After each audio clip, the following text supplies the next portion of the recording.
Pernahkah kamu merasa tindakanmu dipengaruhi orang lain tanpa kamu sadari? Keputusan yang kamu ambil bisa jadi bukan murni dari dirimu sendiri.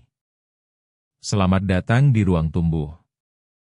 Chapter 1, Pengaruh Lingkungan Sekitar. Lingkungan sekitar kita mempunyai pengaruh yang signifikan terhadap sikap dan perilaku kita.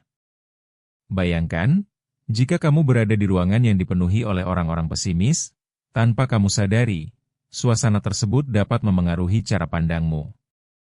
Lingkungan berperan dalam membentuk cara kita berpikir dan berperilaku.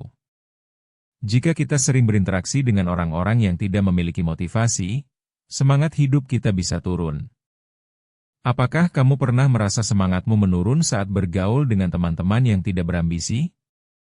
Itulah contoh pulau pengaruh yang bisa terjadi. Sangat penting untuk lebih peka dan selektif dalam memilih dengan siapa kita berinteraksi. Apakah mereka memberi energi positif atau malah sebaliknya? Mengurangi interaksi dengan pengaruh negatif memang tidak mudah, tetapi sebagai langkah awal, cobalah untuk mendekati orang-orang yang menginspirasi dan memotivasi kamu untuk melangkah maju. Ingat, kamu punya hak untuk memilih siapa yang diizinkan masuk ke dalam hidupmu. Chapter 2, Tekanan Sosial dari Teman.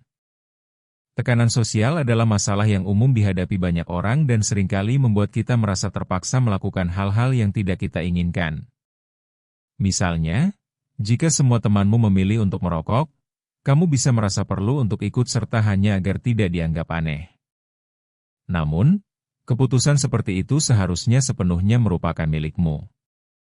Tekanan ini mungkin berasal dari keinginan untuk diterima, namun hakikatnya banyak hal yang bisa kamu pilih dengan bebas.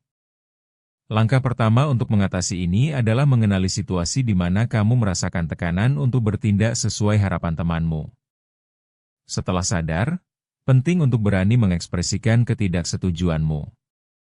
Memang, mungkin terasa sulit atau bikin canggung, tetapi tak ada salahnya untuk memilih jalan yang menurutmu benar. Ingat, setiap individu memiliki hak untuk menentukan jalan hidupnya sendiri dan tidak harus ikut arus. Chapter 3, Manipulasi Melalui Kecanduan. Kecanduan terhadap media sosial dan berbagai konten digital bisa menjadi alat manipulasi yang sangat efektif. Seringkali kita tidak menyadari betapa banyak waktu yang terbuang hanya untuk scrolling tanpa ada tujuan yang jelas. Pengalaman ini bisa membuat kita merasa tidak produktif dan bahkan menghadapi kecemasan yang tak berujung. Apakah kamu pernah bertanya pada diri sendiri, mengapa saya terus melakukannya? Sadar atau tidak, banyak dari kita yang tertarik pada algoritma yang dirancang untuk mempertahankan perhatian kita. Sebaiknya, kenali berapa sering kamu membuka aplikasi tersebut dalam sehari. Selanjutnya, tetapkan batasan waktu agar tidak terjebak dalam rutinitas yang tidak produktif. Terakhir, carilah kegiatan lain yang bermanfaat sebagai alternatif. Dengan menguasai kebiasaan ini, kamu akan mulai merebut lagi kendali atas waktu dan perhatianmu, sehingga bisa lebih fokus pada hal-hal yang benar-benar berarti. Chapter 4, Pengaruh Komunitas dan Media. Media dan komunitas memiliki pengaruh yang besar dalam membentuk cara berpikir dan bertindak kita. Seringkali, kita terpengaruh oleh opini dan narasi yang dibangun oleh kelompok atau media yang kita ikuti. Misalnya, jika kamu sering bergaul dengan orang-orang yang memiliki pandangan tertentu mengenai isu sosial, tanpa sadar kamu mungkin juga akan cenderung berpikir dengan cara yang sama. Pikirkan sejenak, apakah kamu selalu setuju dengan segala pandangan yang ada? Memiliki pemikiran kritis itu penting.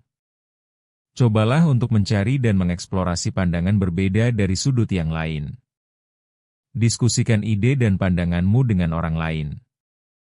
Hal ini akan membantu kamu tetap setia pada pemikiran pribadi tanpa terpengaruh oleh hal-hal yang negatif. Dengan demikian, kamu akan dapat mengambil keputusan yang lebih baik berdasarkan keyakinanmu sendiri dan bukan semata-mata terpengaruh oleh pihak luar. Chapter 5, Membangun Kepercayaan Diri Sendiri. Mengendalikan dirimu adalah langkah penting untuk melepaskan diri dari kendali orang lain. Kepercayaan diri yang kuat sangat membantu agar kamu dapat berdiri teguh pada setiap keputusan yang diambil. Pertanyaan yang bisa kamu ajukan adalah, Apa yang sebenarnya aku harapkan dari hidup ini? Ketika kamu mulai menyadari kebutuhan dan keinginanmu, kamu akan lebih mudah mengabaikan suara-suara eksternal yang berusaha memengaruhi pilihanmu. Beberapa langkah yang dapat kamu coba adalah melakukan afirmasi positif setiap hari serta menetapkan tujuan kecil yang dapat dicapai. Dengan setiap pencapaian yang kamu raih, kepercayaan dirimu akan semakin bertambah. Yang terpenting, ingatlah bahwa kamu memiliki hak untuk memilih jalan hidupmu sendiri. Jangan biarkan orang lain menekan atau menguras energimu hanya karena mereka ingin mengontrol tindakanmu. Ingatlah untuk hidup sesuai keinginanmu sendiri. Jangan ragu untuk berbagi pengalamanmu di komentar. Ikuti Ruang Tumbuh agar kita bisa terus bertumbuh bersama. Bertumbuh itu proses, bukan lomba.